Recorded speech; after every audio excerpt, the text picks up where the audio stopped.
Good morning. Welcome to KCRW, brought to you by Subaru. Love. That's what makes a Subaru a Subaru.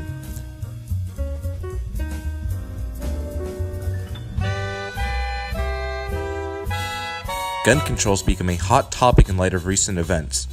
Recently, there has been a school shooting in Parkland, Florida, that took the lives of 17 teachers and students at Stoneman Douglas High School. The controversy here is that the shooter, 19-year-old Nicholas Cruz, used an AR-15 with a bump stock to carry out the massacre. However, there was also an armed guard outside of the school that did not intervene for 4 minutes as bullets flew. This brings about the classic gun or no gun debate and makes us question whether our gun laws need to be strengthened or not. It almost seems unanimous that gun safety must be improved, but the areas in which reform is needed is still very ambiguous. Some argue that the media is blowing up these events to give guns a bad reputation, but others argue that our lack of gun control is creating a very dangerous environment all throughout the US. Today, we will be discussing the pro-gun and anti-gun sentiments and reform that both parties believe to be necessary for a safer nation. Enjoy! And for today's debate, we have Augustus Livingston, a resident of Missouri who is against gun control, and Dave Mattingly, a resident of Oregon who's for gun control. Good morning. Thanks for having us on the show, Hark. I'm excited to get this started. Thanks, Hark. I'm excited to argue for what is right and what America's truly about. Go ahead, Dave. The first argument people tend to make is that their guns are protected by the Second Amendment. However, the Second Amendment is not an unlimited right to own guns. An amendment created in the 1700s should never be applied to our lives today, especially when gun technology and violence have had such a massive increase. On June 9, 2016, the U.S. Ninth Circuit Court of Appeals ruled that the right of the general public to carry a concealed firearm in public has never been protected by the Second Amendment. We only hear about the horrendous cases of gun violence, giving the entire topic a negative connotation. But in reality, guns are not as dangerous as the media makes them out to be. Guns may injure people, but they rarely injure those who do not choose to purchase them. What we must focus on is not whether to support or oppose gun control, but rather who can own what gun under what conditions. What is clear is that it is my Second Amendment right to bear arms, and I intend to use this right to its full capacity. It is your clear opinion to regulate firearms, but it is my right to have them. There is clearly a superior side. In the June 26, 2008 District of Columbia v. Heller U.S. Supreme Court case, it was stated that the Second Amendment protects an individual right to possess a firearm unconnected with its service in a militia, and to use that arm for traditionally lawful purposes such as self-defense within the home. And the Founding Fathers understood that the right to own and bear arms is as fundamental and as essential to maintaining liberty as are the rights of free speech, a free press, and freedom of religion to protect against government encroachments on liberty and whatnot. I understand where you are coming from, Augustus, but it is undeniable that more gun control laws would reduce gun deaths. There were 464,033 total gun deaths between 1999 and 2013. Guns made up 66.6% of all homicides and 52.2% of all suicides. Firearms were the 12th leading cause of death. 1.3% of total deaths involved some sort of firearm. Guns killed more people than liver disease, hypertension, Parkinson's disease, fires, drowning, and machinery accidents.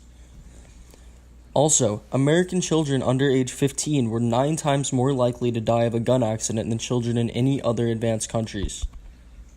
About 200 Americans go to emergency rooms every day with gunshot wounds. A study was also done in March 2016 and found requiring federal universal background checks could reduce firearm deaths by around 56.9%. Look, Dave, gun control laws don't deter crime. Gun ownership does.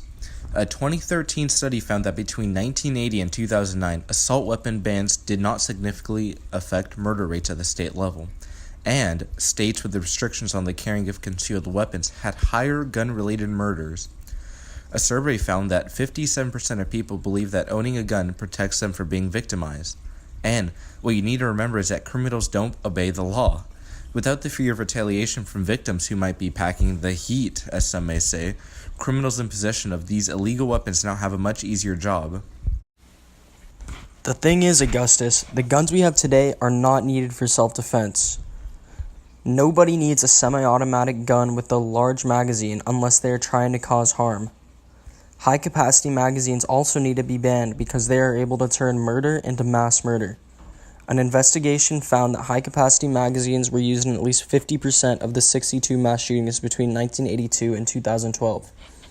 When these types of guns and magazines were used, the death rate rose 63%. There's no point for anybody to be using high-capacity magazines with semi-automatic weapons, unless they're actually trying to cause harm. There are many alternatives that exist for people such as hunters who still want guns, but we need to ban the guns that can be turned into killing machines.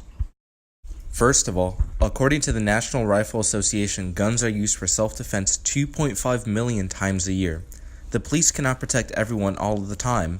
I mean, if you have a criminal who has a high-capacity magazine, then you should be able to defend yourself with one too, right?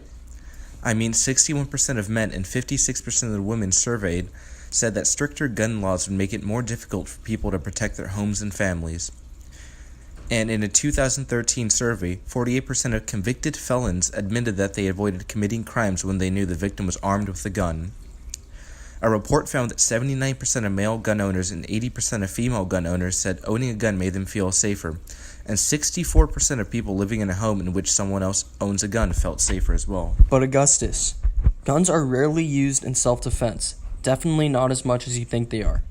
In 2010, there were only 230 justifiable homicides, where a citizen used a firearm to kill a felon.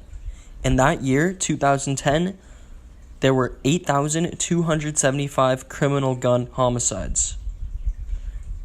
Between 2007 and 2011, there were close to 85 million property crimes. The thing is, only 0.12% of those victims protected themselves with a firearm. Come on, Davy boy. Gun control laws, especially those that try to ban quote-unquote assault weapons, infringe upon the right to own guns for hunting and sport.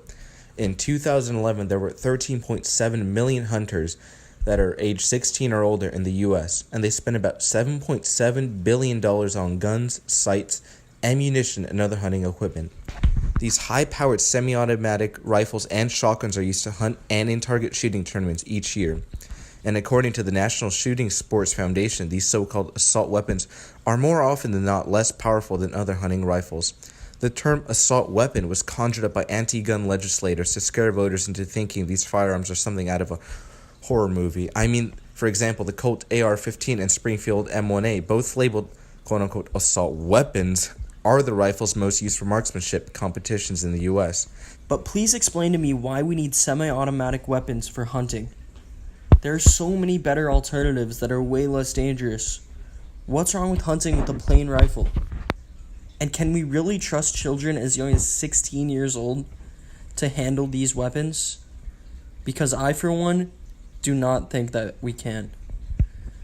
You obviously have never been hunting, have you, Dave?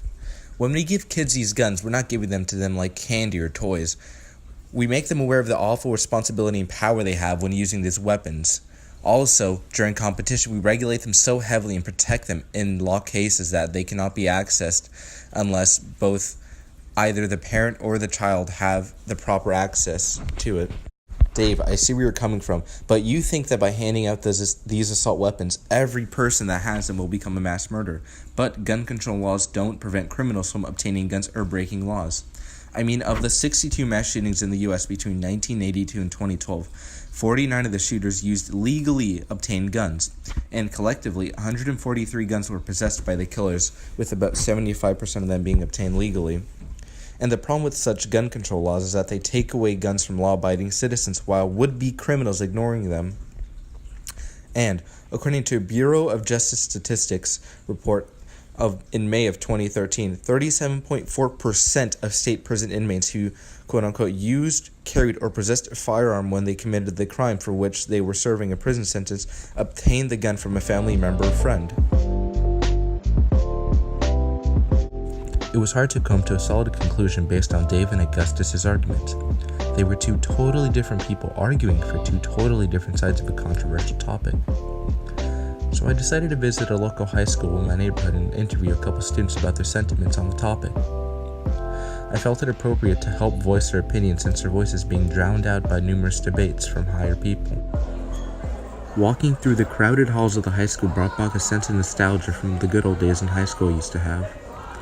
Amongst a sea of eager teens ready to get out of school, I spotted 2 upperclassmen that were willing to voice their opinion on the controversial topic. And my first question is, do you feel safe at school right now in this current situation? Yes. And why is that? Because I feel like the measures that have, the precautionary measures that have already been taken to this point have done enough to keep guns out of the hands of dangerous students. And although I feel like there's more to be done, what has been gun laws, especially in California so far, have done enough to keep us safe.